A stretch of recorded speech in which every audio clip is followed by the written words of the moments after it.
The new Microsoft analysis has found that Russia, Iran, and China are likely to engage in newly sophisticated influence and interference efforts ahead of the 2024 U.S. presidential election. The report says all three countries are seeking to shape the geopolitical outcomes in their favor amid ongoing regional conflicts. The interference efforts are likely to take place on different online platforms than those targeted in 2016 and 2020.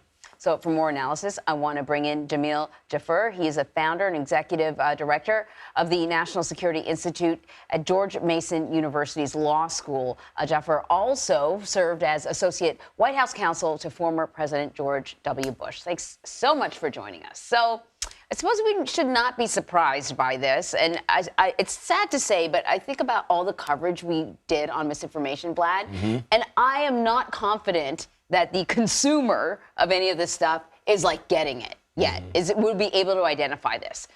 So what has changed from 2016 and 2020 to now in terms of the ways foreign actors can interfere? I imagine they're even more sophisticated now.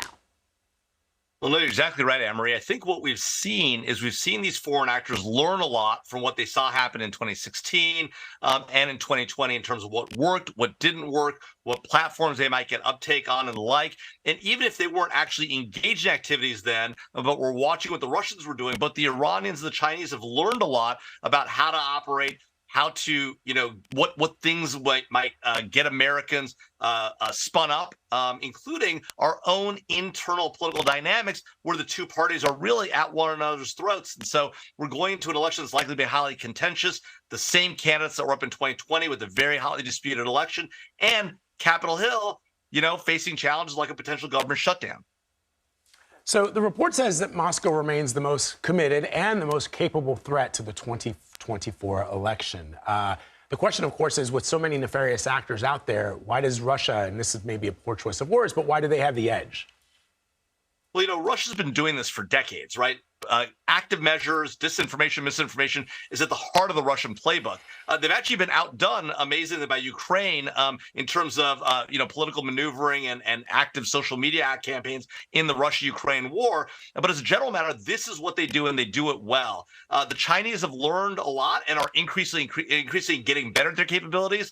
The Russians also just have a lot of access and have a large footprint for doing these operations. Although, again, the Chinese are leaning forward, and the Iranians, and by the way, the North Koreans are also building up their capabilities in this domain as well. It's likely, Vlad, probably a case of that Russia's done it longer and better, and that's why they're probably the leader at this current time. So the report says that China really didn't engage meaningfully in 2020. Is there a concern that that might change, and why? Yeah, I think a few reasons why that might change. One, China's obviously feeling a lot more pressure today from the United States than it did historically. That pressure began increasing during the Trump administration. It's only increased more in the Biden administration, although there's been a little bit of back and forth with the Biden administration trying to tone things down a little bit as well by sending Secretary Blinken and other leaders over there. But they've also seen pressure on Capitol Hill. And they recognize that increasing the U.S. population is concerned about China. They're watching what's happening in Taiwan, but they're concerned about China in the United States as well. And that the Chinese see as a real problem. And they're going to try to use the tactics the Russians utilize, double down on them, and try to manipulate the U.S. system to create dissension, disagreement, to undermine the rule of law, undermine our faith in our institutions, and thereby make it harder for us to operate against them and our other adversaries across the globe. Based on your experience, what are we not doing now that needs to be done to protect the electoral process? What haven't we learned from 2016? Well, Vlad, a couple of big things. One, I think it's what you and Anne-Marie were talking about right at the beginning, which is it's not clear that Americans today can recognize or are ready to recognize what is legitimate political discourse and what is nation-state motivated disinformation and misinformation designed to create dissension within our populace. We also have a lot of Americans that spend a lot of time and, in fact, make their main source of news TikTok, a Chinese, essentially state-influenced operation, which is a real problem. We've seen that happen just alone in the Israel-Hamas conflict, in just one example since October 7th. But there's a lot of that going on. A lot of people passing this information around. That's one of the challenges. It's a real place where a lot of disinformation can get spread. And then beyond that, to be candid, the U.S. government hasn't done as effective a job as it could in putting pressure on these other nations and frankly punishing them for engaging in misinformation and disinformation in the United States. We need to punch back at a state level. We're not doing that as effectively as we could as well. Jamil, is part of the problem, too, that, the United States government has really been leaning into these platforms to police themselves, to, put up disclaimers and all that sort of stuff. And they're just not, either the will isn't there or they're just not very good at it.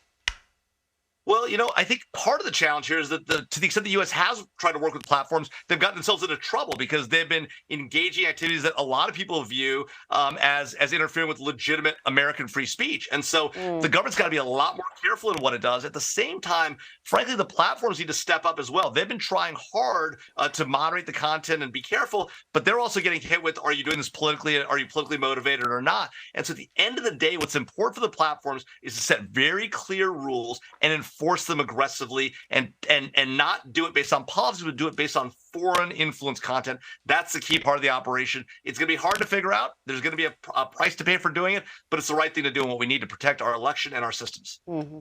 All right, Jamil Jaffer, thank you very much. Really fascinating insight. Appreciate it. Thanks, Vlad. Thanks, Emery.